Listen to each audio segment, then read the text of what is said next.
Welcome to The Ancient Way. I'm James. I'm Marlia. And today we have a very special guest, Sarah Cowan. Sarah, how are you? I'm doing great. Happy to be here. Yeah? That's good. Yeah. Because we're about to get into it. We are. So I want to preface this before we get in fully into this. But Sarah has some incredible experiences, specifically with dreams. Like she's like an avid dreamer, and I'll let her get into it. But so y'all should prepare yourselves. For those of you who like dreams and like to see those things really play out, she's got some really good ones. But we are starting with the best question that we ask all of our guests is, Sarah, do you believe in life on other planets?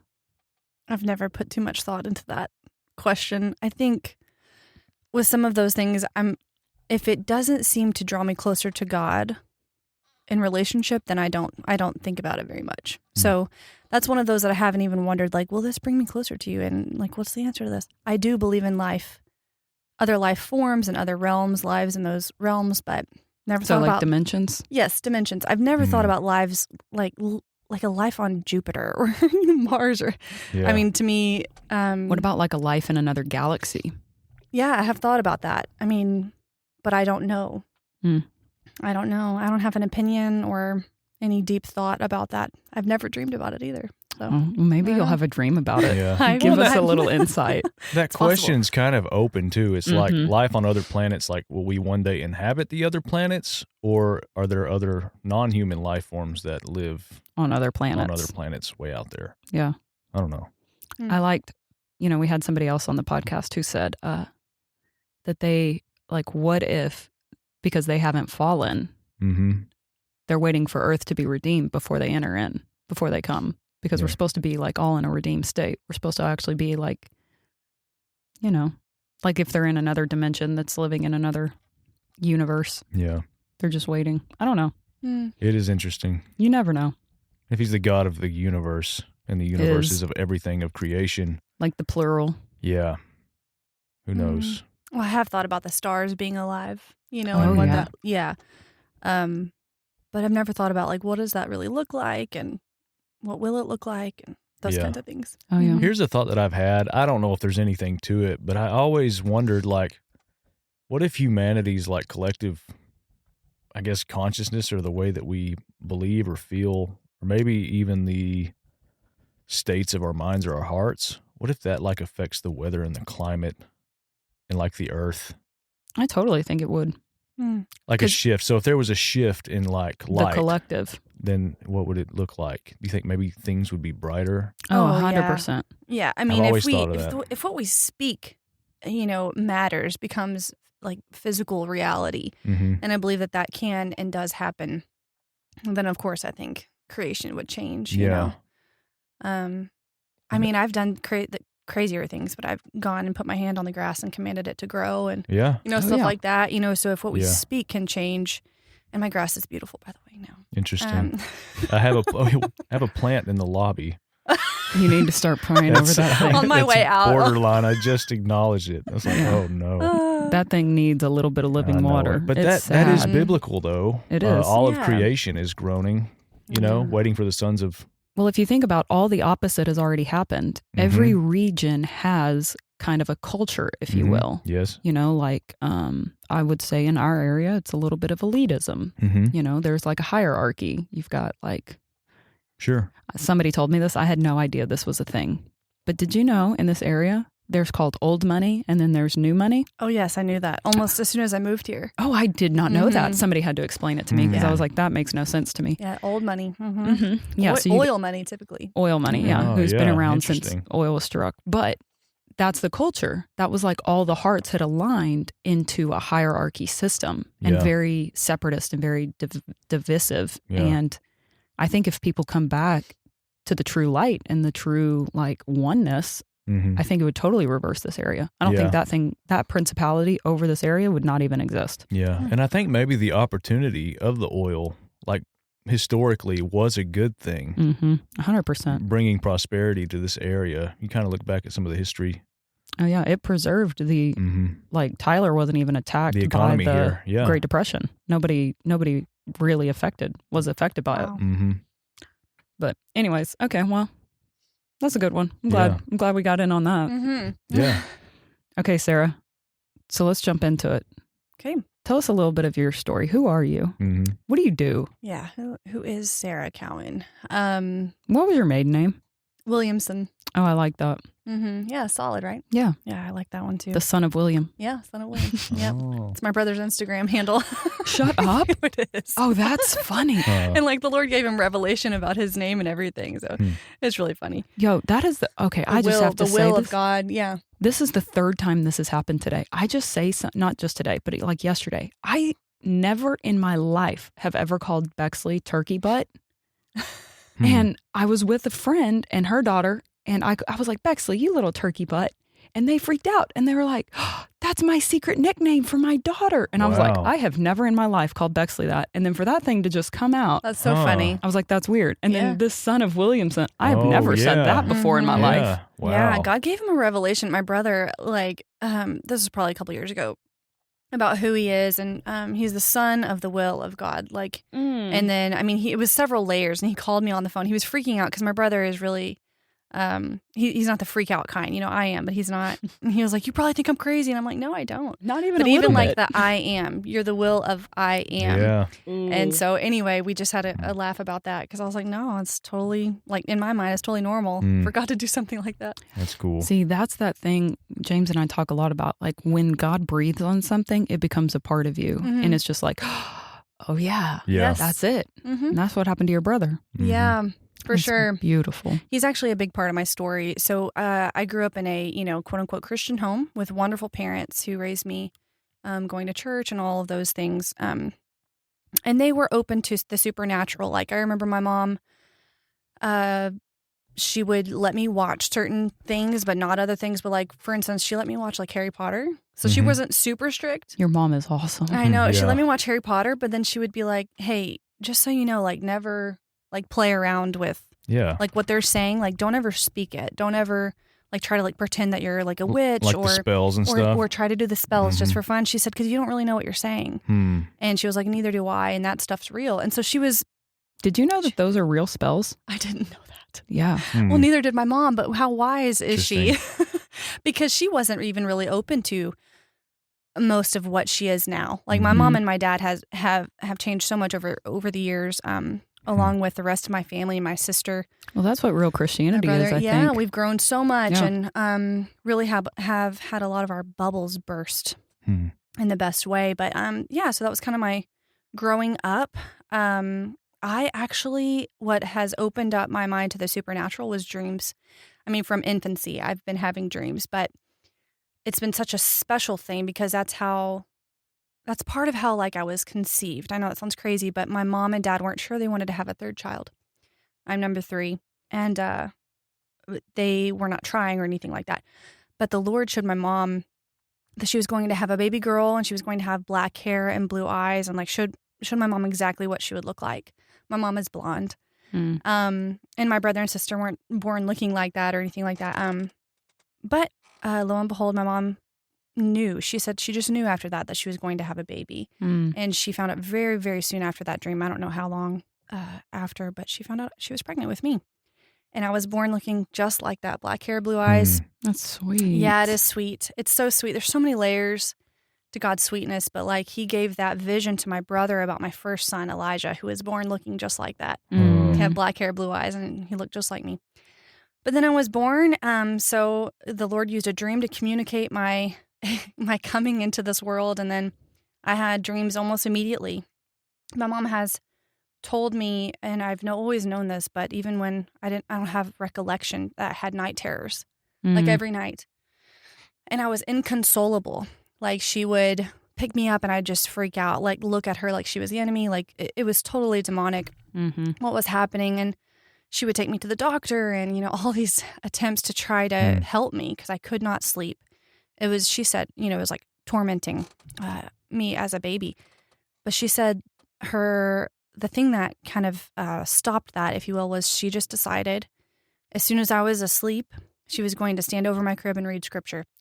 Any scripture. She would just open it and just start reading over me. Like, I just love that about my mom because she wasn't grown. She was not raised in a Christian home at all. She had a really traumatic very traumatic childhood, and she had no tools Mhm. in her tool belt to know to do that, but she just did. The Lord led her to that, and I was free from those for a long time, for years. I think that's incredible. Yeah. I think Mhm.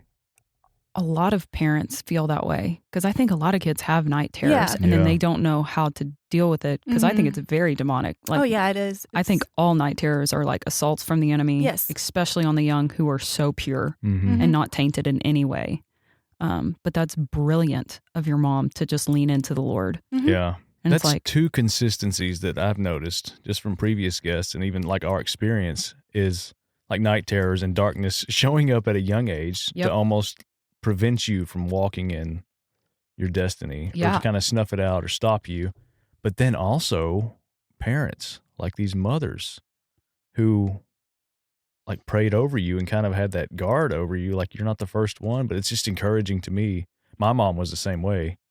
She never let me watch Harry Potter, by the way. But She she, wasn't that- always prayed for me, Yeah. even when I wasn't, so that's encouraging to Oh hear yeah, my that. mother's a warrior. I mean, in so That's many cool. ways. I won't go into all of the things and how wonderful my father is as well. They're just so, and he was really the one who read scripture the most. And but I saw fight for me visibly, and I knew that she warred for me. And man, she was just such a lion of a mother That's for me. awesome. So yeah, she's pretty rad.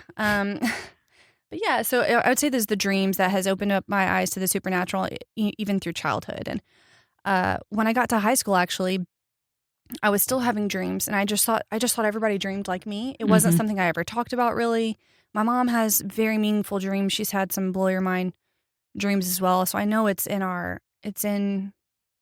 don't know, I want to say in our blood, but it's in our lineage somehow. My family and this prophetic gift. So I see that now. I didn't then, but like for instance, in high school, I would have these very revealing dreams about this guy I was dating. He was just the sweetest guy, but he was taking some, he was making some really bad decisions I didn't know about, but the Lord was showing me what he was doing. That's incredible. And I was like, That's that 15. Ezekiel stuff. Yeah, I was Yeah. like 15 years old, and I was having dreams about what he was doing and when and who he was with.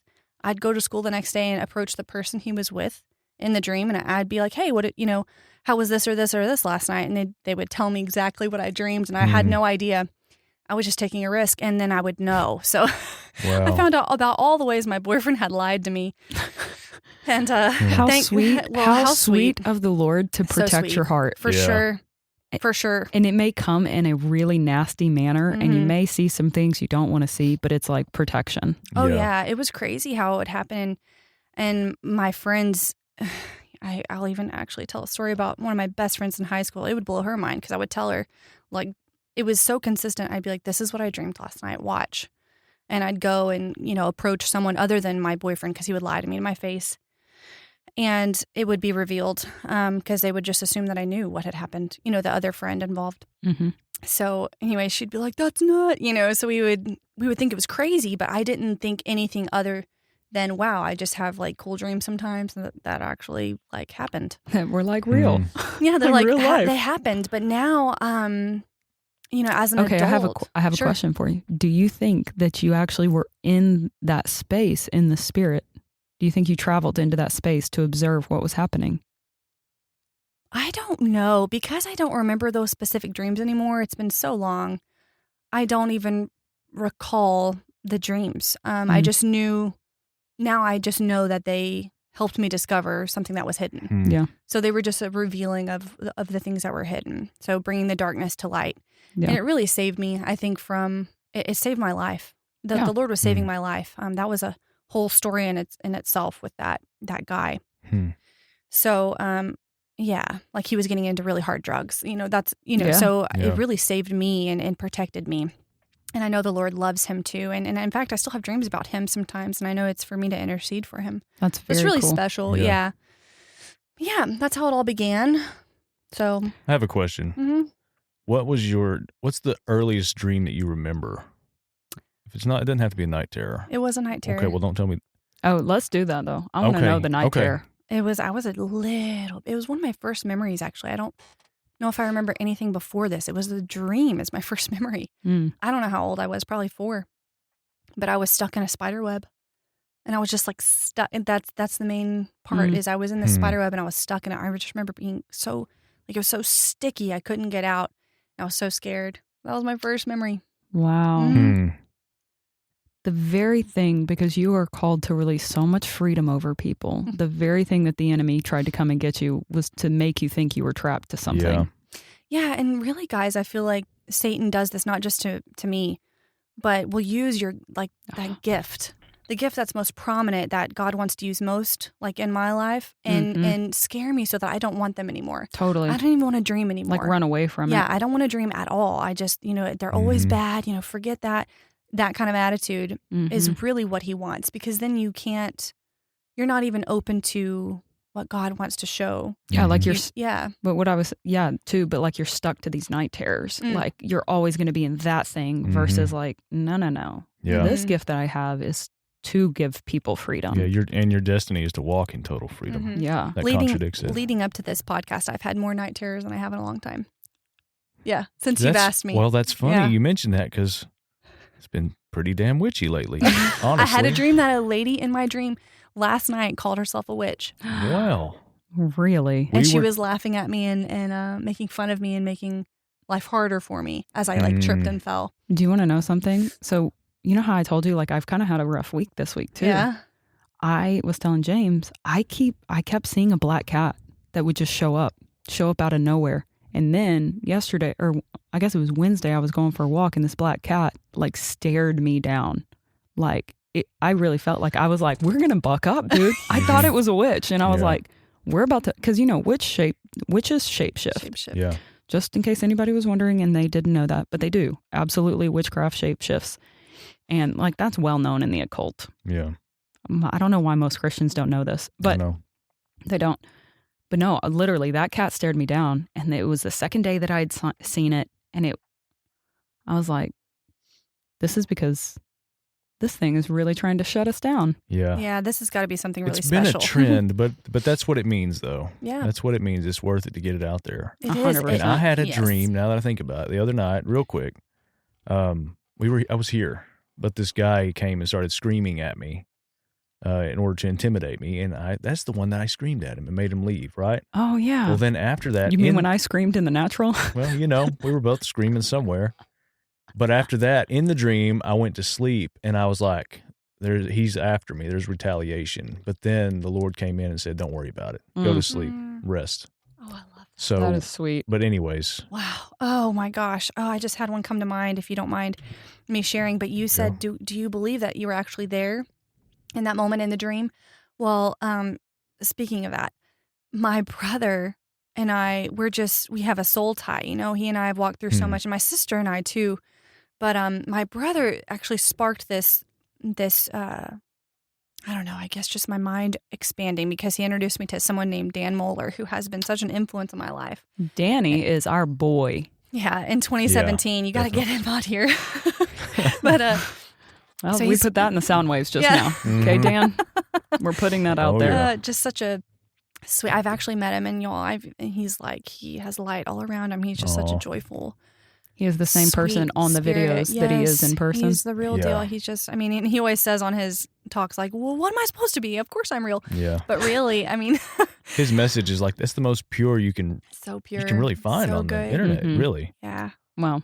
So my brother, I had this dream that there was this man chasing me and my children, obviously demonic attack in pursuit. And I'm running and I'm carrying my children and just running and running and running.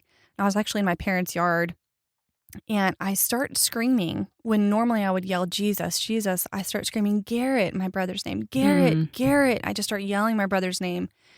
And then the dream totally shifts after I call his name several times. And I look, and there's another man who's different. And he's just a man of peace, almost like not the Lord himself, but an angel of the Lord, someone who's embodying the Lord. And I felt so much peace and like complete rest. And the chasing and the attack was over. Well, I called my brother the next morning, and I told him, and he said, and I told him what time I woke up and everything from that dream. I looked at the clock, and he was like, I was praying for you and Emily, our sister, at the same hour. At that very moment, I was warring. He was like, I was up all night warring for you guys in the spirit and praying for you. And like my brother was in my dream, y'all. It was so crazy. Wow. That is so warring sweet. for me. Yeah. Dude, your that's so brother was beautiful. there. He was there in real, like in reality. He was there with me. Mm-hmm. And that's so special. So dreams are so amazing, and they freak people out, especially some dreams that I've had. They really can freak people out. But the Lord is so good, and He uses them, and He uses them to save lives, to love people, to show me how much He loves me and others. And I'm just so privileged that this is a gift that He's given me, and that I even have started stewarding it. Yeah. I think that I'm going to hit on that real quick because I think that's so incredibly important. I think a lot of people are gifted, and their way of communication to the Lord is dreams. Because everybody dreams, everybody does. It's when you steward it. It's when you cultivate it. It's when you like value that is God speaking to me. Yep. You know, like, and I think we get hung up on like, well, I don't fully understand what it means, and there's so much symbolism and like all this stuff. It's like, well, just write them down. Yes. Just be faithful to write it down, and you'll see these things come out. Yes. Yeah. I mean, I had a dream that, 5 years later, then it showed up. And then I was like, oh, that's what that means. Yeah. But I at least was faithful to write it down, even if it didn't make sense. Yeah. And if you don't dream or you don't remember your dreams, just ask Him. That's To always remember. the go-to is like, just ask Him. Yeah. And He'll open it up for you, and then write them down. Get the first one, write Because it down. He programmed us, like on a scientific level, He programmed us to get into a REM cycle in which we dream. Yeah. Like, Yeah, the filters of the world are out of the way. And it's 100%. just open communication. Yeah. It's an open playing field right there. Absolutely. Yes. I would say write them down. And just like you said, to ask if you don't have dreams and you want to have them, which I would recommend. Yeah. You want to have Deeply. them. Yeah. To start writing them down. Because I've had so many dreams over the course of my life, but I forget so many. And I couldn't possibly keep a record of everything I ever dream, but I've learned to write down the ones that really stick out to me. Some I wake up and I'm like, I've got to remember that, and I'll write it down. And others I don't write down right away because I don't think that they're significant for me. But if I continue to remember them and something jogs my memory, like later in the week, I'm like, I need to write that. That's the Lord saying, I'm reminding you about this. It's important. Write it down, even if it doesn't seem important to me. It's got to cool. be. Yeah. So you know what I really like that James said this a couple of years ago, and I was like, that's brilliant. I don't know why I never thought of that. Probably because I don't think this way. But he writes the themes of all of them. Yeah. So he just tracks themes. And Yeah, I was that's like, cool. that's so smart. Because then you're not writing all these diatribes. You're just doing themes of what. Yeah. Just name them. Yeah, like naming them and actually like pulling out the meat of it. Because that's the It big thing helps. about dreams is that there's like a theme to them. There's not, you don't always have to get hung up on in the details. The details, yeah. I think totally the agree. details are important as you progress in it. But the Lord, I think, starts with themes. Yeah. Starts with something very simple that people can just chew on, just a little bit, Yeah. Because He doesn't force feed anybody. No. And He doesn't give you all of this stuff to, good luck, go figure it out. And it's Yeah. an Like little honor, by and it's little. kind of fun to unravel it. It is. What He yeah. gives you. What is And- the proverb about? It's the glory of kings to seek out. Mm-hmm. Oh, Seek yeah. things out of Yes. the Lord, right? And it's the glory of the Lord to conceal things. Yes. Mhm. You That's know, it. so One thing that stood out as well is like our podcast, we talk about like the spirit realm and then the physical realm, how they intertwine and overlap. And so what got my attention about you and your dreams is you put practicality to them. Like even with the one when you were like 15 and the boyfriend, you went and like asked his friends like, hey, what did y'all, what was going on here? You tested it, yeah. and you took it as like, okay, that's something, there's something there. And then even interceding for others when you have dreams about them. Mhm. So that's like an overlap right there. Yes. I'm Do you know seeing this. And What then I I'm- love that wisdom led you in is that you didn't go after your boyfriend to be like, what are you doing? How are you getting in this? You just tested it by just being like, you went the other direction. Like you went in humility. You went in stealth mode of just like, Gentleness. hey, what were you doing last night? Like, but you never went in out of the fruit of the spirit. Yeah, You or never went to accusatory. uncover your boyfriend. Mhm. Yeah, actually, the Lord, I mean, it's a gift, but at the time, it was so abused. I'm such a forgiving person, like profusely forgiving, and I literally will forget offenses, which I think is just so Jesus. And I don't want that to go away. But I had to go see a counselor over this guy because I could not stop forgiving him. And she was like, "It's okay, but you have to. At some Walk point, away. you're not married to Yeah. him, you have to be angry in a good way, angry enough to say, no, this is not who I'm supposed to be, da da da da da. But yeah, for sure I was humble about that and very forgiving, and didn't want to believe those things, but they were happening, and I'm thankful that God used dreams to protect me and my mom as well. Man, Yeah. she was just amazing during that time. But yeah. So I have had dreams my whole life, and I started writing them down sometime around 2017 when my brother, he really had a major influence on me. He was like, you got to start writing these down. If you steward them, you're going to get more of them. And if you steward them, you'll understand them more. Because I was so frustrated. I will comment on that. I have been so frustrated at different points, much less so now as the years have gone by my misunderstandings. Like, I want to understand these. I want to step out and do what God's telling me. And now I have a much more patient way of coming about them. Maturity. And I can write them down. And if I have no revelation about them, at least they're written down. And like I wrote one down about my brother that's back here somewhere. I have this big notebook in front of me. The listeners can't see it, but of all my dreams about my brother and my family and some things that were going to happen, and it looked terrible. But at the end of, there was literally a car accident that my mom and I were watching, and after all the wreckage and like the fire, my brother was in this car where he had landed on top of these high rises, and my mom was just freaking out, and I told her, I said, just say Jesus. Just say Jesus. Those are my favorite dreams, when I'm actually like faithful in the dream, like, no, and I'm like warring in the spirit. And after all like the rubble and the smoke and everything cleared, I saw my brother, my sister, and her husband, all three of them emerge from the wreckage, smiling and walking. And that's very significant because my brother's in a wheelchair. He's been paralyzed after a car accident, which was actually witchcraft in itself. We probably won't get into that today, but and so I had a revelation about that, and I wrote it down. My revelation was, you know what? This lady that was driving that vehicle that my family members were in, my brother and my sister and her husband, she was the old nature driving their vehicle, and she was like falling asleep, and she was so old, like in the dream. I just remember being like, she's too old to drive. But she represented the old nature, the flesh, and driving their life, the driving influence, the driving force. And even if that did come to pass, because I interceded afterwards that wouldn't come to pass, but even if it did, the Lord has the final say on their lives. And no matter what my brother chooses, my sister chooses to do going forward from that dream, the Lord has the victory already. He's already proclaimed what's going to happen in their lives. They're already His. So regardless of their choices, like He's like, they're stamped. They're like, the healing will be there. The joy will be there. There will be no harm from this, if it does come to pass. So I've been actually seeing this play out recently, and I've been praying for my brother. And this dream was in 2020 when I had that dream. And the Holy Spirit, who's so good, He brings things to our remembrance, reminded me of that specific dream in the car. And I started freaking out with my kids in the back. And, they're used to this. So they're not freaking out or anything. But I was like, thank you, Jesus, because I'm remembering that dream. And I'm like, I see what's happening now.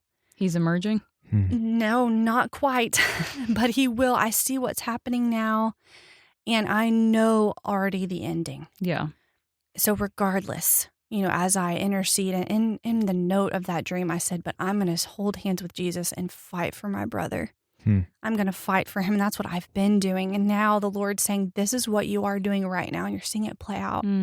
I've shown you what's going to happen, and it is happening now. And now you know how it's going to end.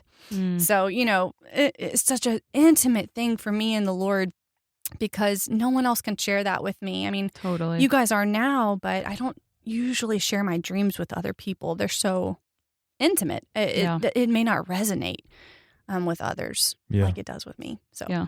Well, it's like the depths of you connects to it. Yes. Yeah. Yeah.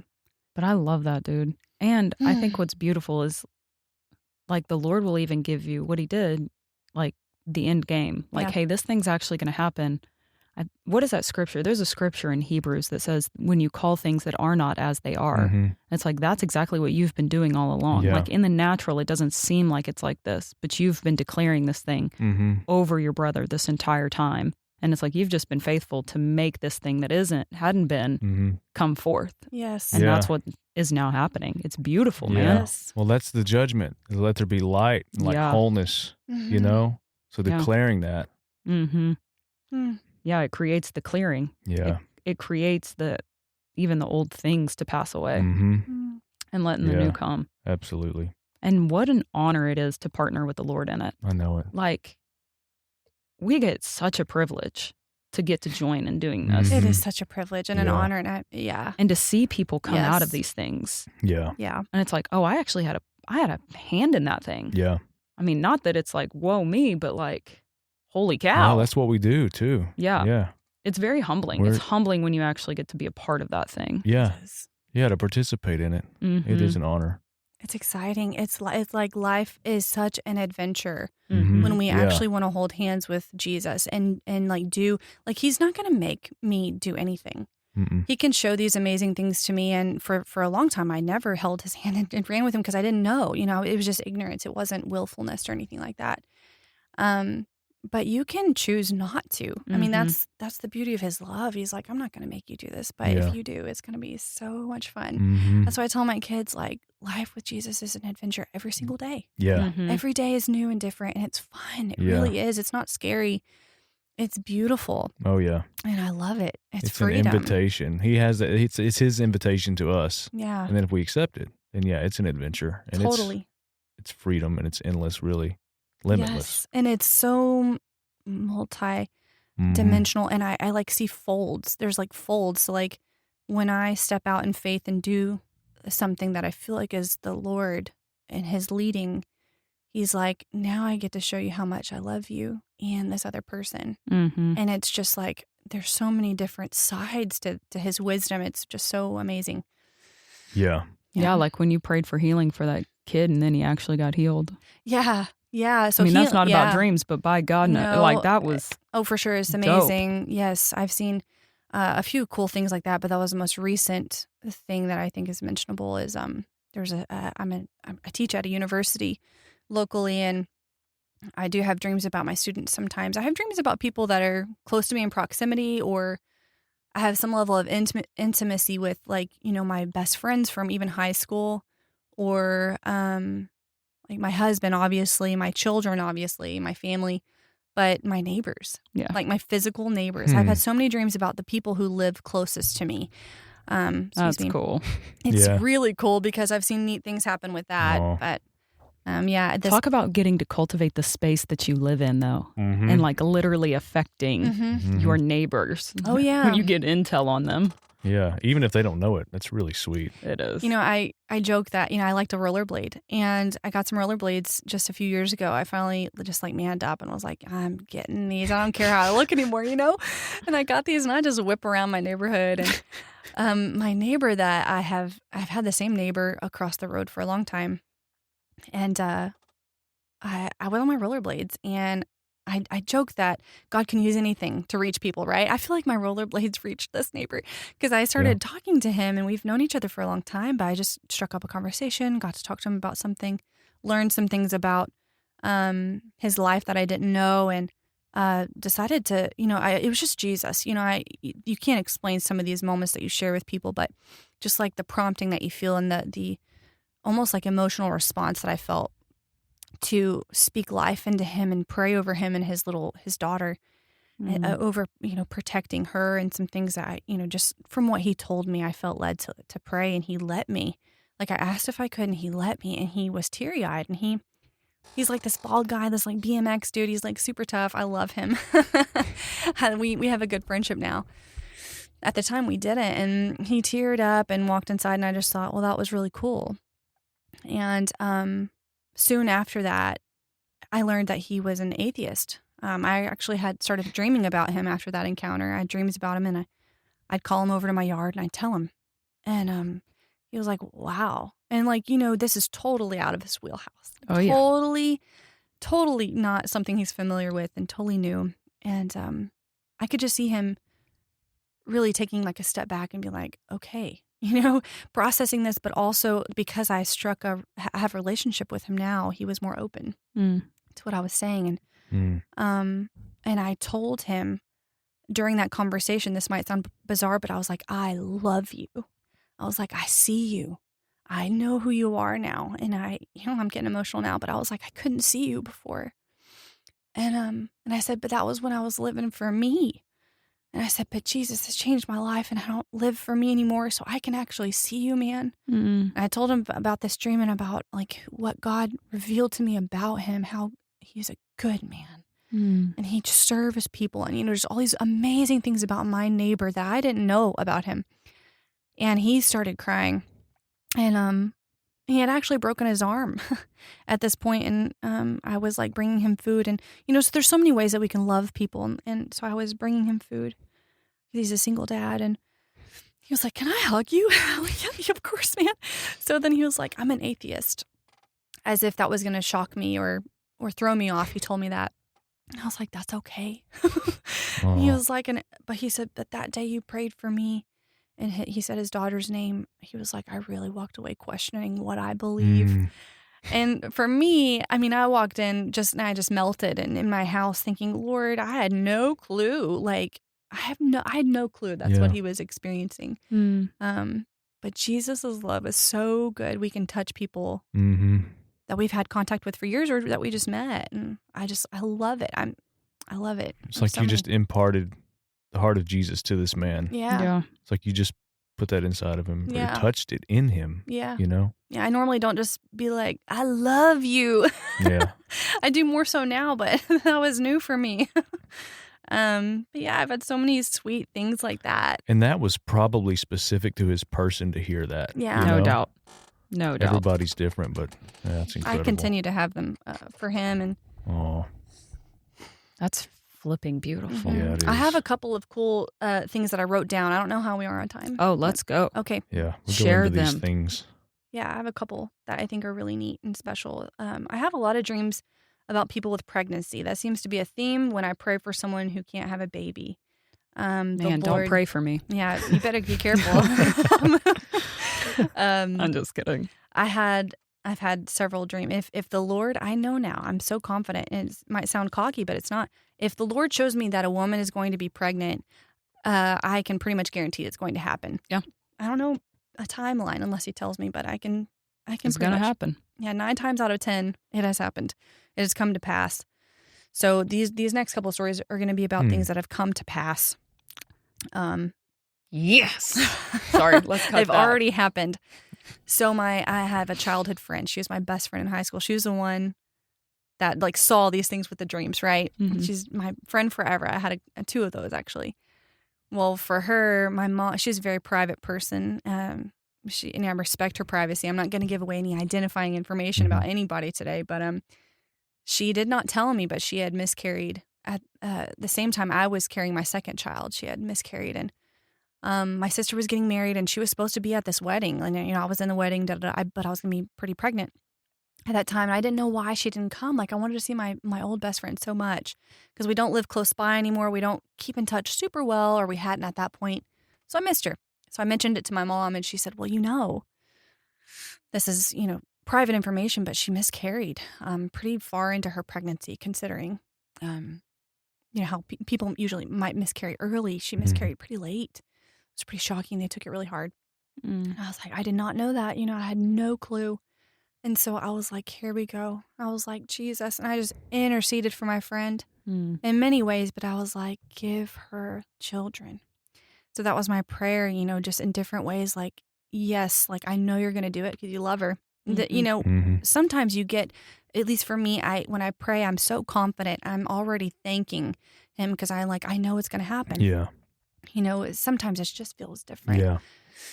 So I was just praying for her, interceding for her every so often whenever I thought of her.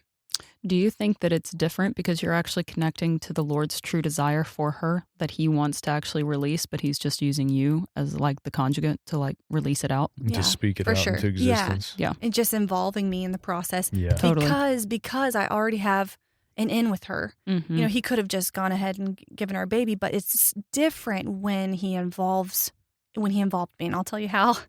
So I'm having these dreams, and I'm starting to text her, how are you doing? Da da da. I have a dream that she is pregnant, and then I have another dream that she's pregnant. And I'm seeing some things about her, like in this quiet space. She's alone. She's in this inner room where people are celebrating for her, but she's in a private inner room. And that's just her personality. She's just in this quiet space by herself. Doesn't like to surround herself with too many people. And then I had the final dream, which I saw her pregnant, but she was 12 weeks on the money. She was 12 weeks pregnant.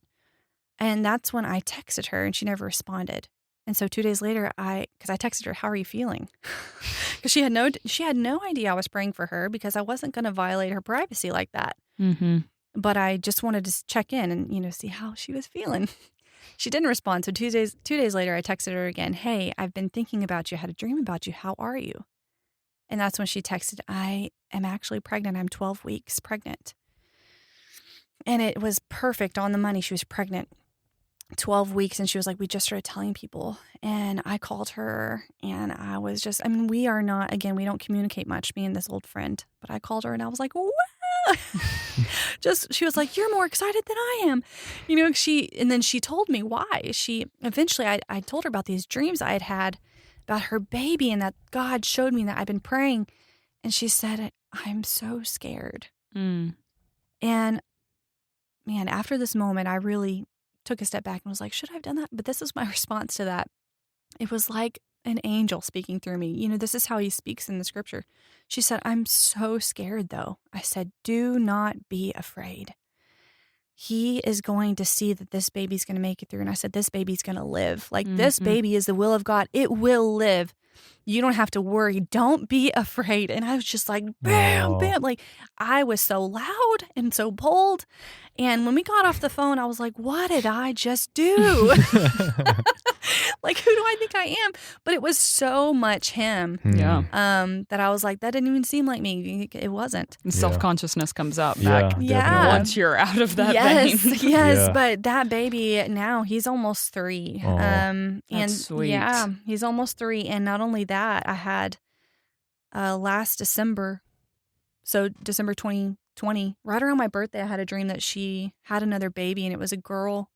And I was so happy that I cried. And I texted her the next day and told her. And she doesn't find out the gender. Like she didn't want to know the gender. But I was like, I saw your baby. I saw the gender. And she was like, "Well, what was it?" And I said, "It was a girl." A week later, she said, "I'm pregnant." She said, we didn't even know. You texted me before I knew. She was like, "I'm 5 weeks pregnant. I just got pregnant." Wow. That's incredible. And she had a girl. So, Wow. just I things love like that it. are so cool, right? And now this friend is texting me. She was like, "I have dreams too." And she's like, how did you, like, she wants to grow now. Like, how Yeah. did you know, like, that you have meaningful dreams? Like, what should I do? And I'm telling her, write them down. Mm. And she's like, "And I dream about you a lot." And so we have Aw. this tie. She's like my sister from another mister, and she's like, when I had an infection, I just had tonsillitis. She had a dream that had an infection on my right side, and that's where it was. So and that's so neat. How love he it. connects. How Yeah, he connected connects y'all. people. Relationship. That's Yeah. what he's about. It's like the thing that you choose to move in your gifting Mhm. will bring out somebody else's gifting. It Yeah. sparks it Uh-huh. and it will catch on fire. Yeah. Yes. Like you imparted that to her. Mm-hmm. Well, for her, I just think there was so much fear tied into this new life that was coming. It was so from the Mhm. enemy. Mhm. It's trying to snuff out her joy. Yeah. Totally. And so something that the Lord kept trying to speak to her and so sweet was, "I love you." Yeah. Like and I would tell her, "I am not special." Like I would, say her name. "I'm not special in any way that you aren't." Like he's only telling me this because he knows I'm going to tell you. Yeah. He wants to speak to you. He's speaking to you. He loves you. And so now I think it's just an opening of like, yeah, I think he does, Mhm. Yeah. So Wow. that one has been a really cool one and really personal one for me and this sweet friend of mine. And then I've had some other ones. But did y'all have any questions or anything before I? Oh, I want you to keep sharing. These Yeah, are literally my that's good. favorite. I love how much the Lord just wants us to partner and Mhm. then be connected to each other. Yeah. That's that. Yeah. He did that. He He connected totally y'all. did that. And to him. It's just Mhm. like always about connection and relationship with him. And it's about life. Yeah. Like, think about the valuing of life above all else. You Yeah. know, like you value the life in her and then even literally the life she was bringing forth. Mm-hmm. Like he always wants to speak to that. Yeah. If you think the first person to even recognize the Lord Jesus was John the Baptist in the womb, So like, precious. he was the one that leapt for joy. So Yeah. like the Lord Mhm. honors that life. He honors that thing that's even coming forth. And I think that's even why, because I've had dreams about people in that, like pregnancy and all of that, Yeah. and things coming forth. And anyways, I think that's what it's so, like there's so much to that. Yeah. But anyways, That's neat. I've never had dreams about other people being pregnant, ever. But I did before Kyla was born. it's probably because you can't get pregnant. I can't. You're right. I'm just kidding. Have you You're ever right. like prayed for someone to get pregnant? That's No, usually I when I haven't. have them. So I don't have them But unless I pray it would for make it. sense though in a Mhm. situation like that. I would. So I have this has nothing to do with it. Okay. Maybe I'll just stop making it about me and make It's it more not- about Sarah. You don't make it about you. No, but me and a friend of mine, there was actually a girl who'd come to her. I was pregnant at the time. And there was another girl who had 2 children at this time. And she came to us and she was like, hey, we can't get pregnant for whatever reason. I just can't get pregnant. And I'm so afraid. I'm too old. She was like 35 or 36 and like just really afraid. And I was like, hey, let's pray for you. Let's go after this thing. So I Yeah. pray over her that like her womb would be open and that this gift that the Lord has called us all to, which Yeah. I believe is to have kids and have family Yeah. and value that. Anyways, we prayed over her and that month they got pregnant. That month, literally. Wow. We found out like 2 months later, Yeah. but when we started Yeah. mathing it out, Yeah. we were like, oh my gosh, Huh. it was right after Yeah. we prayed for that thing. Wow. Anyways, Huh. So cool. yeah, but I think the Lord really values life. He does. I mean, he is. Yeah, I would say he so. is life. He is Yeah, life. well, He that's kind of created the it. point. Yeah. Yeah. It's people. I knew that Kyla was going to be a girl before she was born. And I wasn't even like walking in anything, Mm-hmm. you know. Yeah. Isn't But that I awesome? knew, and I had like, we played together in my dream. Mm-hmm. And then from that point on, I just knew she was a girl before anything. You know, Zach Just had a knew dream it. about Bexley 3 years before we ever had Bexley. Oh, really? No. 2016, he had a dream about Bexley. Uh-huh. So, and she was born in 2020. So, Oh, wow. that she came and sat on his lap and undid his mouth, like allowed his mouth to be opened Oh, and begin to speak. yeah. And I tell you what, yeah. But to see our lives and how it played out, Yeah. that's exactly what happened. wow. Wow. That is beautiful. Huh. Yeah. He literally can articulate things now that he's not really been able to give language to. But Yeah. Bexley opened something up for him. Wow. But the Lord gave him that Yep. Mm-hmm. 4 years prior. Wow. And we didn't even want kids at the time, to be honest. Yeah. Anyways. Speaking of kids, I mean, I have a couple other different things, but my oldest already, I can't tell with my youngest, he's only 3. My oldest already has dreams. I mean, like blow your brains dreams. Like I have one that I bookmarked here because I thought I might share it, and I will. But I was driving in the car and he was like, I had a dream last night. You know, he's behind me. I'm like, okay, cool. I always love hearing about them. I encouraged him. And in fact, at one point, he might have been 3 or 4. I taught him what I do because he was like, what are you writing down? And I just showed him like, this is what I write down and how. And then I said, if I feel like anything in my dream reminds me of the Bible, I'll go to the Bible and I'll read it. And so that's what we did. Like one day I showed him what I did and how we pray about it. Like, Lord, show me more. And so he's like totally open. He was like, okay. And he was only like 3 or 4 at the time. But man, this kid, something else. So Wow. Elijah is his name. But anyway, Elijah told me in the car this one day, this was back in June. He said, Mommy, I dreamed that a bear was chasing me and you last night. We were running away, Mommy and me. And, you know, he's saying this in his own language. Mm-hmm. And I wrote it down this way, though. He said, and God was with us. He said, I wasn't afraid because God was with me. And he said it really excited. And he said, God had white hair. Because I said, God was with you. Like, what? Okay. You know, I tried to be calm. But I'm like, what did he look like? I'm on the edge of my seat, I but know. Yeah. I'm A little like, starstruck cool. Yeah, I there. just Yeah. tried to take it slow. Wow. But he said, well, God had white hair. Mhm. And I was inside of him. Wow. He said he had water spouting out of his belly. Wow. John 4. Yeah. He said, then me and Mommy and Jesus ran through a tunnel, and then I was driving a blue race car. Wow. Even that's prophetic Uh-huh. because Beautiful. blue is revelatory. Yeah. Well, I that's what mean- it is to me. Like it's Yeah. a revelatory car. Wow. I mean, but what he described was a white hair, a white beard, but he was inside of the Yeah. Lord. And like, I totally believe that that's where we are. That's where Mhm. we were before we were here. And that's where we're going to be in some capacity. Yeah. Well, that's even in John 15, like abide in me and as Mhm. I abide in you. Like Yeah. not only are we in him, but he's in us. It's that Yeah. golly though. Isn't that so wonderful? Like, and now I ask him all the time about his dreams. Right Oh, now, yeah. it's mostly he's just making stuff Huh. about dinosaurs. But Yeah. Well, it's probably there too. There's something so pure about it coming from your kid, though. yes, You know? it is. Yeah. So I've been the unassuming. same He's not way. trying to impress me. He was just like very matter of fact, Yeah. like, That's just it. yeah. Yeah. I was inside of him and there was water spouting out of his belly. And that's Oh when I my was like, God. Yeah, that's I profound. write this down. I mean, that's incredible neat? though. I was trying to find that scripture. I'm pretty sure that it says that Jesus's hair was like, White. Oh, White. yeah. Oh, yeah. Well, it's that's in in Revelation, Revelation, as well. Yeah. Yeah. His hair is as I was white trying to as find sheep's the- wool or snow. I wanted to actually put the scripture reference out there though. We can. Hold on. Let's pull it up real quick. I'll find it somewhere. It's in the very beginning of Revelation. It's when John sees the Lord. Yeah. He sees the lampstands and the gold sash around his waist and all those things. I have meditated on that actually just Here it to. is. Revelation 1:14. Oh yeah. Let me just pull found up. Okay.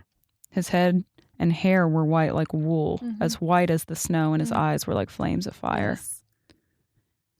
Oh, I love this. And his voice as the sound of many Rushing waters. Yes, Wow. many waters. There you That's go. so brilliant, dude. So My brilliant. 4-year-old had that dream. He Mhm. wasn't even 5 yet. He Yeah. was 4. Wow. This is why I fully believe, which James and I have talked about this often, but the kids' quote unquote imagination really is the screen to see into the spirit. Mm-hmm. And it's not just that they're using, it's just their imagination. Yeah. They're just daydreaming. It's like, no, these kids are seeing things. They're seeing there's things. something extremely pure and undefiled about Yes. it. All the Absolutely. way. Absolutely. And like even babies, Mm-hmm. watch them. Kids you see. know, when they're just like laying Looking there, around, looking yeah. around and stuff. Oh, I've got a story about that. Okay. Bexley and I were out eating, right? Uh-huh. And Bexley could not take her eyes off of this. And Bexley's like 9 months at this time, maybe 10 months. And she's captivated by this girl. Mind you, my daughter doesn't normally do that. If anybody's met her, she's like on crack. Like she's just all over the place. She doesn't Yeah. sit still. She doesn't stare at something long at all. But I'm watching her and she's just following this girl around at the restaurant. Just anywhere she goes, she's captivated. So I'm a little slow to the game. And so I was like, oh, Lord, what do you have? Because clearly she's seeing something. You know, it took me like, I don't know, 30 minutes. But anyways, I ended up having a word. The Lord like gave me a word for this girl. Well, she starts crying when I share the word with her. And she like grabbed my hand and goes, thank you so much for coming in today. And it was the weight of it. She really like felt the word that I gave her. But I would never have checked in with the Lord, to be honest, Yeah. if my daughter hadn't Wow. Yeah. spotted her. Mm-hmm. And I was like, what is Bexley watching? Yeah. What? I guarantee you Bexley saw the angels that rolled into that Yeah. to that restaurant. Mm-hmm. Wow. But That is crazy. for me, it really struck like how much we should honor the Lord in every single person. Oh, yeah. No matter if they're 10 months Absolutely. to 100 years old. Agreed. Mhm. Like the Lord speaks through all people. Yep. And so it's honoring the God. I think there's a scripture too that Jesus says, you will not see me again until you say, whoa. What Talk was about that? talk about stuff. Yeah. Did y'all feel that witchcraft? That was like an earthquake of witchcraft. I just kicked something important. I'm so sorry. No, it wasn't. Oh. Are we good? I thought the Lord just showed up and I missed it. I thought the rapture happened. Well, if that would have happened, our clothes would have been like folded Yeah, nicely folded in perfectly the in chairs. So we're good. I'm still here, guys. We're okay. Yeah. Oh, okay. weird. Okay. That scripture that Jesus said. He says, "You will not see me again until you say, 'Blessed is he who comes in the name of the Lord.'" Mm-hmm. And it's like, not until you fully recognize God within other people Mm-hmm. are you going to be able to see the fullness. Yeah. So are you going to be able to recognize stuff, or even Him? Oh, you know. gosh. Anyways, It's another scripture. Okay. What is it? The one about seeing the angels see his face. Did we go over this earlier? are you I've talking got about But the children, the children? Maybe. I'm going to butcher this. their children see The the fathers. face of the Lord. Yeah. I mean, they're angels, I should say. They're angels see the face of the Lord. Mhm. Okay. Yeah, here it is. It's loading. Technology, buddy. I know it. 5G. And I lost it. Well, I'll tell you. The other day, we were at this ranch house in Blanco, Texas. We were having a little family vacation, and I was up early. I couldn't sleep, so I was just praying there. And my children were actually laying in a bed next to me. And after I prayed for, I guess, just 5 minutes or so, my 3-year-old, I did not know who was awake. He was awake. He just said out loud, he goes, "I see Jesus in my eyes." Oh. I thought he was sleeping. Aw. It was so great. Wow. It's Matthew 18:10. Yeah, I just pulled it up finally. Okay, you want to read it? It takes me forever to find these. I can read it. Okay. Or you can read it. I don't care. Okay. You have the good voice, remember? Yeah, the reading voice. "See that you do not despise one of these little ones, for I tell you that in heaven their angels always see the face of my Father who is in heaven." It's brilliant, man. Yeah. Seeing that in everyone. I bet that means that they be seeing them angels too. Yeah. It's I good. love that. You got any other good stories? Yeah. I know you do. Yeah, I do. Okay. Okay, so this next one is, I think is one of the coolest. I actually, when I went to get us coffee, Marley, I saw the guy that this story is about at the No coffee shop. way. Yeah, and I even told him, I said, I might even talk about you today.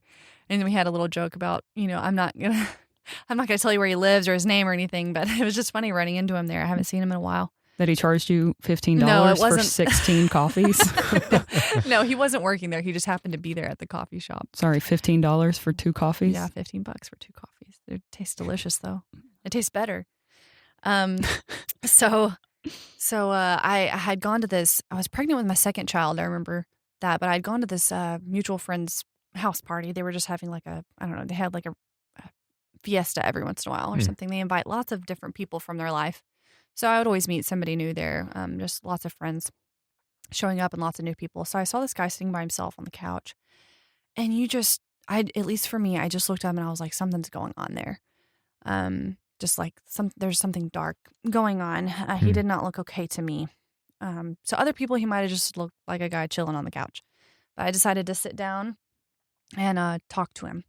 And I just struck up a conversation, and he wasn't really into it. He was pretty short with his answers, things like, "What's up? What's your name?" And he'd be just really short. I'm like, "Well, how are you doing?" And he was like, "I'm not doing okay, actually." Just very blunt, was not trying to sugarcoat anything, but did not really want to talk about what was going on. So I was like, okay, I got the hint. And I moseyed on away from that conversation after a couple of minutes. And then that night, I just hit it. I hit my knees on the floor.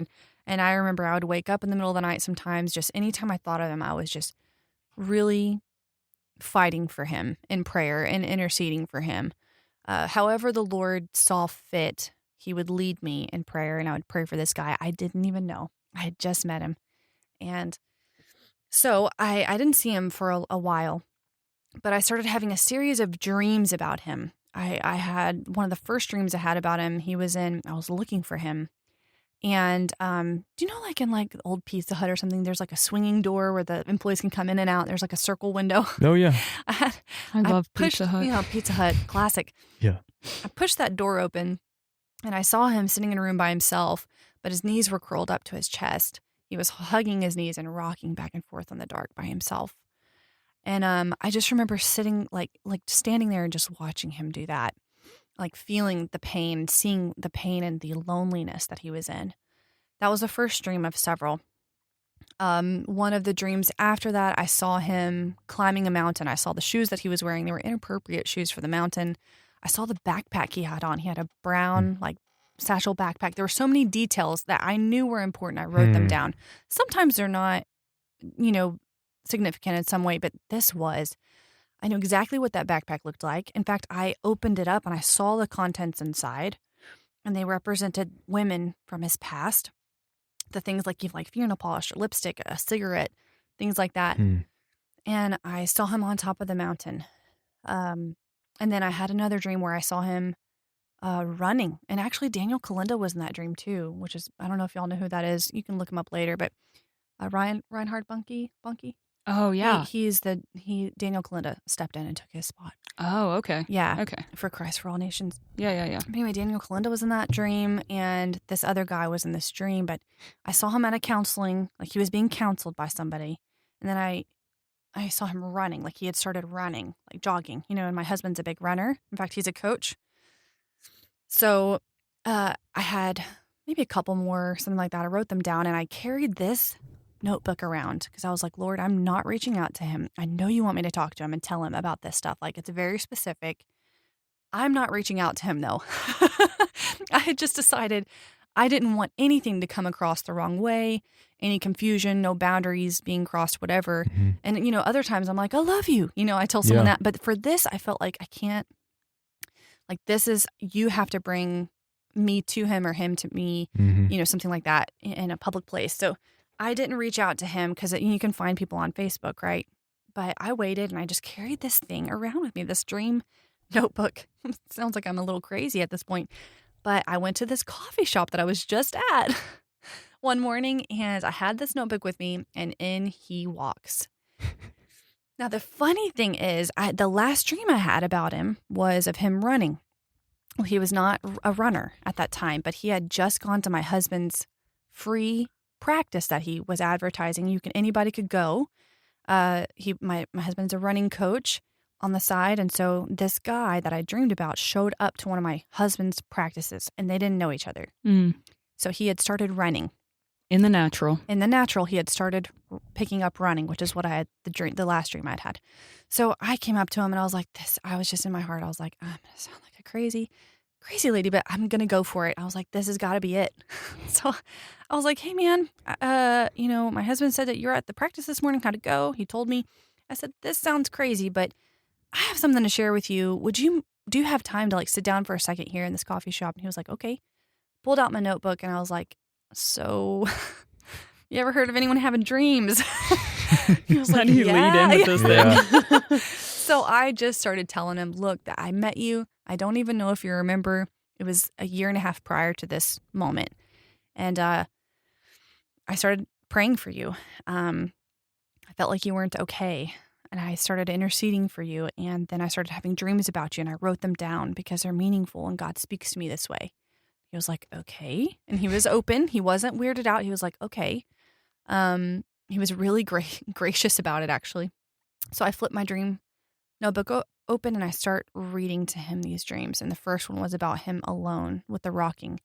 As soon as I said that, he started to his face was drenched in tears. Just this grown man who's, poised. He's not, I had never seen him act, emotional in public or anything, but he was just at this table crying. He just started sobbing.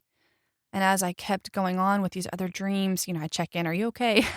Because he kept crying.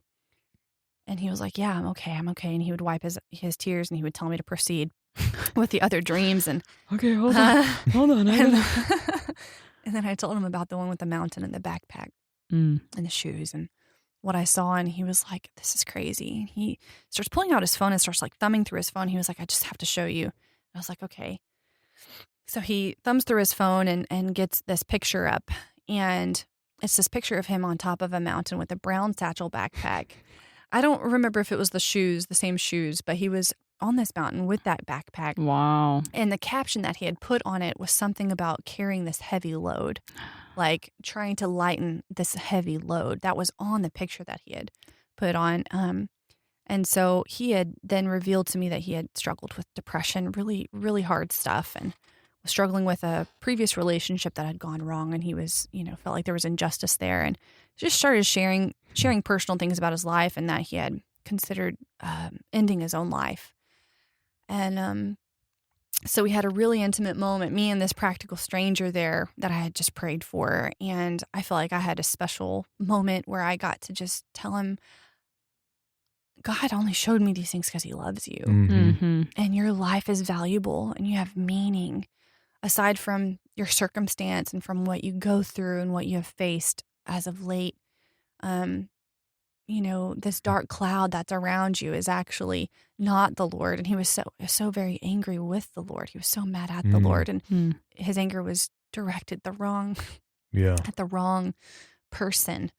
It was very, he had a backwards view of like, he thought God, like Satan was God, and like all these things that were happening to him, right? The filter. Where he thought that was God's doing. And so I got just a moment in time to talk to him about who God is and what he's done and how wonderful he is. And so we kept in contact for like 6 months. My husband was involved. He would come over for dinner and we'd pray for him and stuff like that. And so that was really neat. But that was that season of time. But yeah, that all happened because of dreams. I love that you saw him today. Yeah, today. On the very day that we're talking about all this. I know it.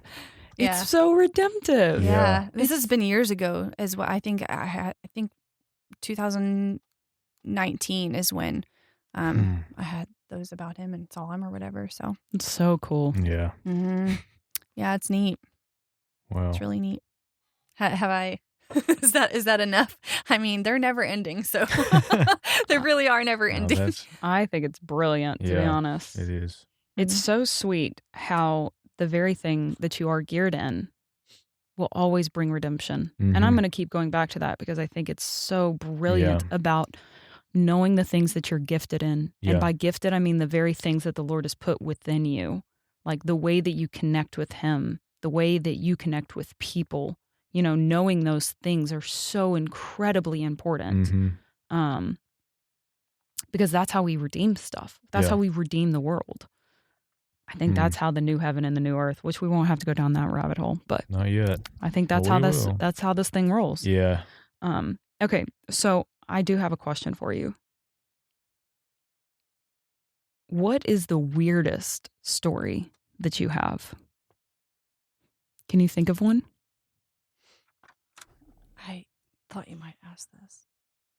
Okay, so no, I'm not prepared for that. The weirdest story that I have. I don't know. I mean, I feel like these are weird. Are these not? Yeah. I'm sure there are some things like, I mean, as far as like what I dream, I feel like that's pretty strange telling people I had a dream about you. I know you don't know me, but okay. Have you ever time traveled? Okay, so Marlia, you already know. So I have not until recently. Well, about a week ago, I had a dream. I feel like Martin Luther King, I had a dream that and this has never happened, but I had a dream that I was in 2018. I believe it was 2018. And I was looking around and suddenly it occurred to me, I'm in the year 2018. And so I started like saying it out loud. I was like, I'm a time traveler. I'm time traveling. Like, I just having this revelation in the dream, I'm from the future. Oh yeah. And people walking by and seeing people, just crowds of people. And I was telling them, I'm from the future. No, I'm time traveling right now. I went back in time. And they were looking at me like, okay, like as if someone would actually, like if you went outside and was saying that, people would just be like, you're a little cuckoo. Have a good day. So I was experiencing that in my dream. And then it occurred to me, I needed to warn them about COVID-19. So I started telling people, listen, there's going to be an epidemic. There's going to be a virus that's released or that we're going to see. It's a new virus. We haven't seen it before, but it's coming in 2020. So I started telling them that. And when I started talking about this epidemic, it was almost like, how an animal will perk their ears up, like they're listening. Yeah. They hear you. People were behaving that way. They weren't listening to me at all until I started talking about the virus. And they would like turn and like actually listen. like not like completely enthralled, but they were listening. Yeah. And I was like, but listen, there's going to be a great manipulation that comes alongside this. There's going to be a lot of fear that's planted inside of the people. And so I started warning them about the manipulative side of what was about to happen and not to listen and don't be afraid. And I even said, not as many people are going to die as they say. Yeah. It's not going to be what you think. And then from there, I saw my brother. And in this year, 2018, he was just, he's in a different place now spiritually. He's in some hard testing. He's in a battle now currently as this podcast airs. But in 2018, he's just on fire. Like he's praying for people everywhere, left and right, seeing healing and miraculous things are happening all around him. He's walking in faith and just this mighty man of God. And he still is. He's still that. But he's facing trials now. But in the dream, I saw him on fire and full of joy and like glowing. And it was him that I remember. And he was just kind of going past me like he couldn't really see me, as if I was in another realm. And he couldn't really see me or hear me very well. But I was like, Garrett. And I was warning him. I said, this is coming to pass. I said, this is going to come. And you have to be ready, this hard testing. And I said, you're going to become discouraged. And I said, you're going to start listening to country music. Oh, no. I said, you're going to start listening to country music. That poor guy. And I said, but it's going to be self-centered and selfish.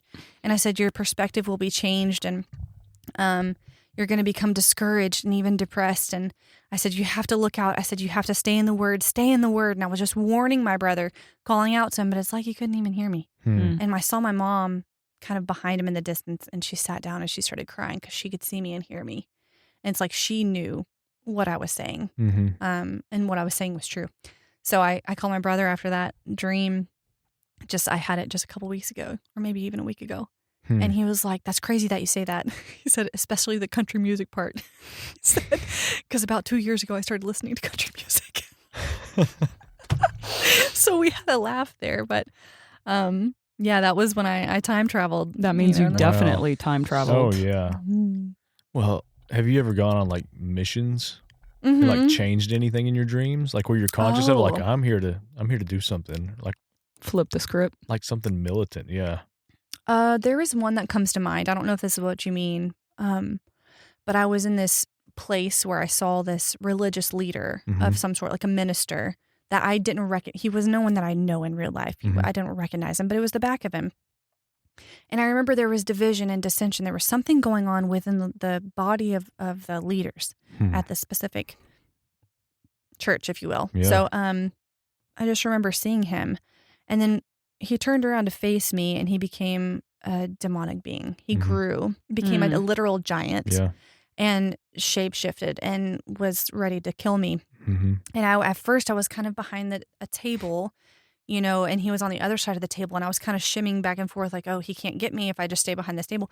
And then something bizarre happened. I stepped around the table on purpose. I opened up my arms wide, almost like Jesus on the cross. And I said, I love you. I said, come kill me if you want, but I love you. I love you.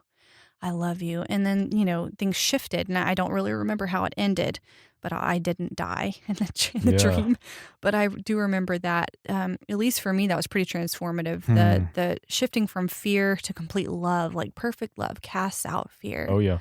And that thing in that man, I believe, was casted out in that dream. So. Well, even you like to surrender and like, come on, like that's like absence of fear to me, completely. Wow. Yeah, it was really beautiful. I love it. I saw Jesus, and this was my favorite dream ever. I'll share this one if that's okay. Oh yeah. I saw Jesus in a dream. I've seen him a couple of times, actually, with one of my friends that has died. I've seen her in dreams, so that's something bizarre. I would say that's pretty weird, right? She died when I was 15, 16. I still see her. Yeah. Yeah, she was 15. Let's talk about that one too. Yeah. Let's go into that. Yeah, okay. I want both of those. Okay, so we'll start with that. So one of my best friends was killed in a car accident. I was not yet 16. I think I just had my learner's permit, but I saw her that night. We went to the fair. There was a dance. It was great. She was riding in a vehicle, and the drivers of the vehicle were very young. She was in the center and the back. I don't know if she was buckled or not, but the driver, the young girl, swerved to not hit a possum. on the road. It was completely, she flipped the vehicle. It was really awful. And there were 4 other passengers that were okay, but she died of internal bleeding. And I just remember that night, and it was just awful, you know. So that was some trauma that I experienced I was still a child, I would say, with some of my other friends. And we had a couple of people in my class die like that, like in car accidents. And it was a big deal in a small school. Yeah. I went to a very small school. It was very impactful. But I would continue to see her in dreams. And in many dreams I've had about her, it's like, I knew you didn't die. It was like, I knew you were alive. I knew. It was almost like they faked it. Yeah. Like, this was all fake. You've been alive this whole time and you're fine. Yeah. And it's just this warm, smiling, like, embrace, or, you know, it's like, you're okay. Like in one, I saw her in like a heavenly place. It was like this church thing, but it was in our old gym, our high school gym, and she was there. And I was watching, and it was just this beautiful worship. And I saw her, and I'm like, she's really okay. You know, like to me, I'm like, oh, I just get to see her and communicate with her sometimes. And she doesn't tell me anything, really. I don't remember her ever even speaking to me, other than one time when we embraced and said something like, I love you. It's so good to see you. You know, just some greeting like that. But I remember one where she was in that dream, my friend Megan, who passed away. I saw her and we embraced. And I'm like, oh, it's good to see you. You're alive. And then I looked into the night sky and I saw these stars moving in a pattern, in a specific pattern. And I was like, do you see that? And I'd stopped paying attention to her or anyone else. And I was like, look, look, look. And I focused in on one star and I was like, it's the Lord. It's the Lord. Do you see the Lord? And, you know, then I would wake up. But yeah, I saw him. I believe it was really him. He's the bright and morning star with her. But then this next one, I'll tell you, it came on the back end of me convincing myself that I knew the Lord was coming back at a certain date. Like, I was like, I know when he's coming. I had completely convinced myself it is this day. I don't know what time, but it's going to be this day. And so I will tell y'all, if you ever just want to get jazzed up and get really tight with Jesus, you can just pretend like you know when he's coming back and you get tight. You know what I mean? It was like the best time of my life, like feeling like he's coming. and he is, you know. But after he didn't that day. Maybe just not the way you thought. Not the way I thought. After he didn't that day, this was years ago, I was like, Lord, I'm okay. I said, but I've so enjoyed this. How do I keep this sense of urgency and excitement about you and about your coming? Like, how do I keep on with this? And then I went to sleep. And I had the best dream of my life. And I wrote it all down, and I'm sure if I found it, I'd have more descriptors, but this is what I remember about that dream. I was laying in bed next to my husband, but our room was different. And in our room, you can just imagine this great semicircle around us, but they were all windows. The semicircle was all huge glass windows around us. And RJ, my husband, said, what do you think it's going to be like when Jesus comes back? And he was kind of teasing me because he wasn't on board with me when I was like, no, he's coming. You know, he was not convinced. And so in my dream, he was kind of teasing me like, what do you really think? And we always need good people in our lives to keep us grounded. Oh, yeah. And I looked towards him and past him and I said, oh, I think it's going to be like that. And I pointed just past him and it was this huge, great cloud out of the window. And we were in the sky, by the way. We were like up elevated in the sky. And I said, I think it's going to be like that. And I saw this cloud and I pointed at it. And all of a sudden I sat up and the sky swept with light 3 times from left to right. So it was like dark outside. You can imagine a night sky. I saw this cloud though. And when the light shifted across almost like a rainbow, the way it swept from left to right, I could see everything. Like I could still see the stars, even though it was like daytime. Like every time it would sweep, it was like daytime. It was bright 3 times. And then we were like, what? So we stood up on that bed and we held hands. And I had a moment where I was like, what about Elijah? And the Lord in my mind said, no, I have him. And so I completely didn't even think about my son, Elijah, at the time.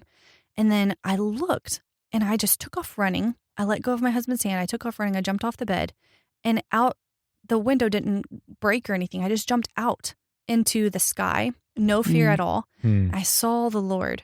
He was a star very far away that I saw. And I yelled, Jesus! And I just started running towards him. And I flew into the sky.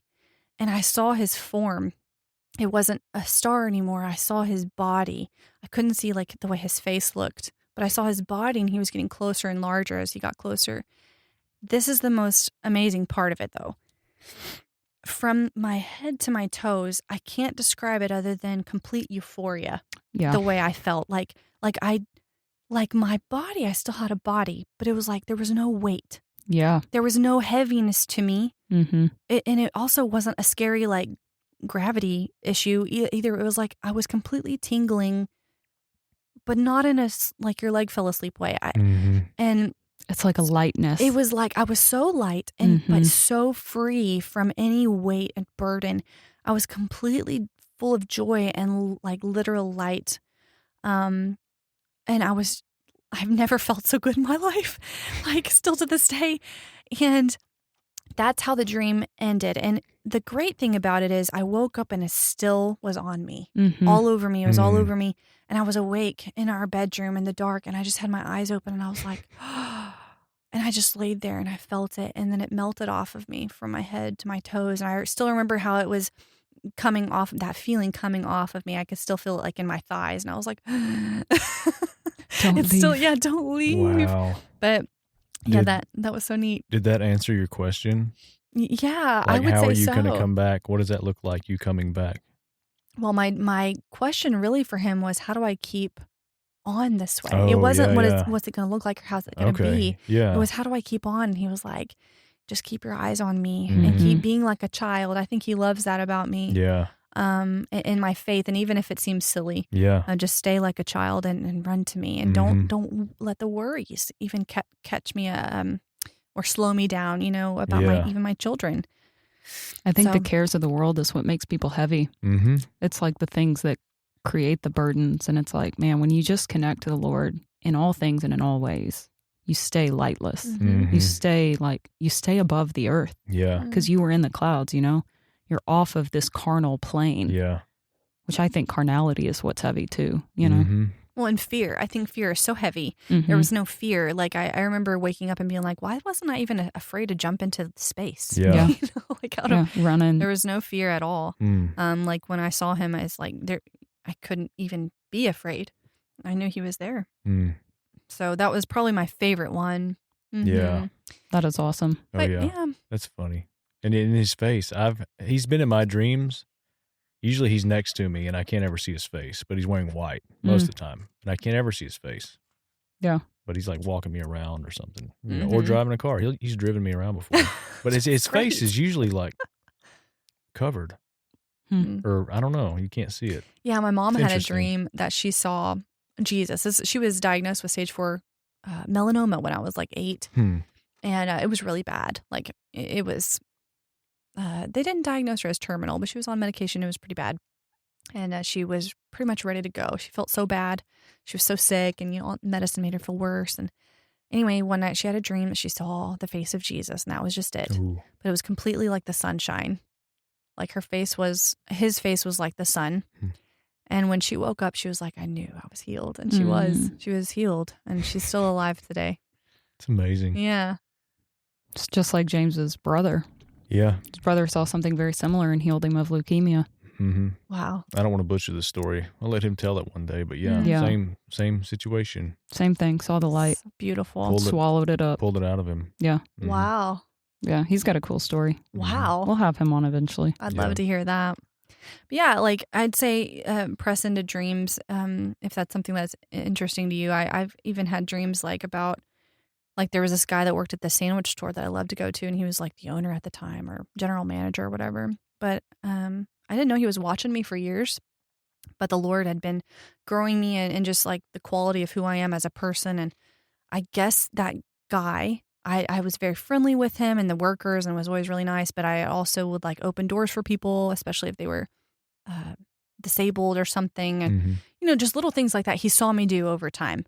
And I know he did because he would come up to me after and give me like a free sandwich coupon. Like, I saw what you did, Well, anyway, I just thought, well, he's just a nice guy. Well, I had a dream about him one time, and I came into the store and I was like, hey, man, this might sound crazy, but I had this dream about you. And he just started weeping behind the sandwich line. He's like 45, 50 years old, grown man. And he told me something like, I've been watching you, and I've totally decided against this whole Christianity thing because of people around here, people in our area. They're a certain way, and he had just decided in his mind he didn't want anything to do with that. But his wife, he said, but my wife and my children have been praying for me, and they have been starting to go to a church, or like I could tell he was saying they're changing, but he was like, I'm not into this. I've seen people like that. I'm not into it, He said, but I've seen you. You stick out in my mind. I've seen the way you act with people and the way you treat people. And you're telling me this dream, and it's accurate. It was about his knee and an injury, like running injury, and he used to run. And so it was just accurate for him at that time. And he just was crying. And so anyway, little things like that throughout the day. I mean, I was just getting a sandwich. Yeah.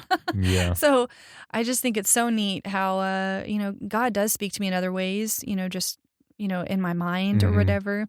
But this has been the most precious way because it's been so, I don't know, tangible and so persistent. And I always sleep. Yeah. So. Well, it always comes. Yeah. It's the most beautiful way, I think, that has intertwined the spirit realm and the natural realm. Like, you have such practical things that have been lived out through it. I'm going to just say this because one thing I so value about you is that you are so present. Yeah. You are the most present person like I've ever met. You walk into a space and it's like, I know that Sarah's going to acknowledge me. Yeah. Like you have a way about doing that with people that it literally inspires me to be even more present instead of like stuck in your head. Yeah. Like, wow. You do that. I mean, clearly, look at the stories you've shared. That's what I was going to say. I've never heard any of your stories before, but I do feel like the Lord is very proud of you and that you are an accurate and responsible representation of his heart to people where you go. Yeah. That's yeah. Thank you. Encouragement is always makes me emotional. Well, thank y'all. I appreciate it. Yeah.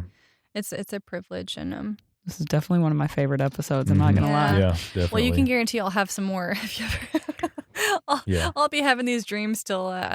Sarah's gonna have a dream about us tonight. Yeah, you know that, I might. Right? Yeah. I will say this. I probably will, and people that I love that it's so confident. Yes. She's like, yes, and that will happen. Yeah. Well, also, Marlia, you're pregnant. That's what's going to be. Well, yeah, well, it could be.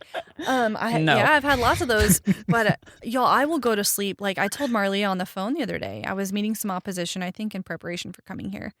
And I actually went. That's so real. Yeah, it is. Yeah. I went to bed one night and I was like, Lord, I was just frustrated with some things. And I said, Lord, there's something I'm not seeing. Like, I know I can't see something. Like, something's going on because I feel like I'm crazy. Like, show me what I can't see. And then I just jumped in my bed, covered myself up, and went to sleep. And I had a dream not last night, but that night I had a dream. And he showed me exactly what was going on and revealed some things to me. And, when I woke up, I was so humbled and did a lot of crying and, praying. And just, I was so grateful that now I can see what's been going on.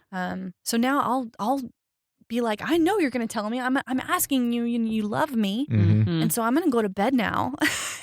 and like he can tell me when I'm awake too, but I'm often very busy. I'm with my children, and so I don't. Sometimes I can hear him regardless of the noise, but sometimes I really need to be in a quiet place when I'm awake, and so when I'm sleeping, I'm in a quiet place, and it works. That's a lot of it too, though. The expectation of it, going to bed like, you're going to show me something. Yeah, here we go. We're going to talk. Yes. Yeah. This is going to be our talk. You're going to show me. Almost will like, honor that. Which you and I have talked about this. Like, why would the Lord create 1/3 of our life to be asleep? Oh, yeah. Oh, it's because he intentionally allowed us to have carved out time to connect with him. Yeah. Everybody. Yeah. It's like. And the fact that we're recharged afterwards. Our conscious mind is gone, but our true spirit is just connecting to God. Yeah. And we wake up totally refreshed. Yeah. I know it's good. And unless you're locked on your device at night. Yeah, well. Blue light. Yeah.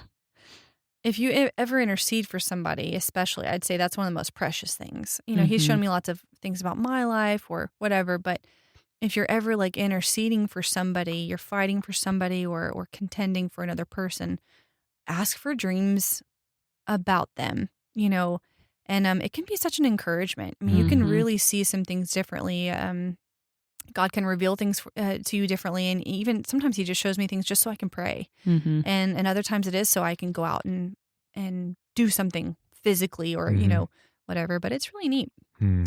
I think that too, we underestimate the weight of our prayers. So like if the Lord's going to show you, I think it's Amos 3:7, I think. It says that the Lord doesn't do anything without revealing it to his prophets. And I'm going to find that because I don't want to butcher that scripture, which I don't believe in titles, I'll be honest. I think it's function more than title. Yeah, but prophecy is to hear from God. Yeah, to be a prophet is to connect to God, and that all was literally accumulated at the cross. Yeah. And, Joel 2 became Acts 2. Absolutely. So, absolutely, I agree.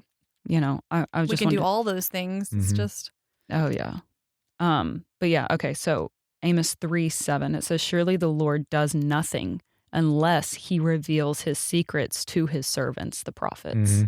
And it's like the Lord, he's not gonna move and do stuff without letting somebody know. He's like, hey, I want you to be a part of it. I want you to join with me.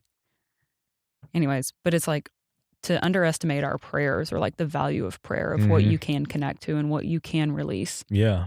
When the Lord shows it, it's like, oh, I've got the power on this thing now. Like I've got the intel. Yeah.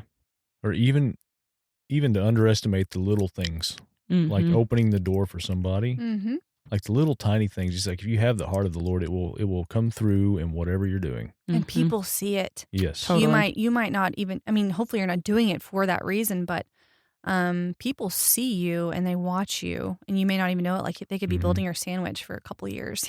Yeah. And they're watching you and paying attention to what you're doing and they see Jesus in you. So it's really special. Yeah. But yeah. I ask my children this a lot just to remind them, but I'm like, how did God create things in the beginning? Like, how did he do it? Did he like build it? And, they'll like, he said it, he spoke and he created us in his likeness and in his image. And so he created us with some ability to speak things into life. Yep. And so, a lot of what this is, Sarah, I want you to come with me. I want you to see what I want to do, or I'm revealing this to you so that you're better equipped or whatever it looks like. But sometimes it's, I want you to go and speak this into life and watch how this transpires with me. It's just fun. It's like sometimes I just feel like he's like, let's do this for fun. Oh yeah. Yeah. Like the song I heard on the way over here was about dreams. It was just funny. It's because the Lord also has fun. Oh, he yeah, is that's fun. He has joy above all the brethren. I mean, absolutely. The dude is happy. Yeah. And he wants us to be happy. He That likes is us to one joke. of my most favorite traits of his. Yes. Really is the joy, the humor, Yeah. the happiness. It really is. Yeah. It's beautiful. Well, Sarah, thanks for joining us. Yeah, thank you. Thank you for having me. This was fun. I want to have you back. Yes. Not going to I lie. would love that. It was so good. We can go into even more. Oh yeah. Absolutely. And then we can circle back on the dream that she has about us tonight. Yeah. Yeah. I'll write it down. Yeah. To be continued. To be continued.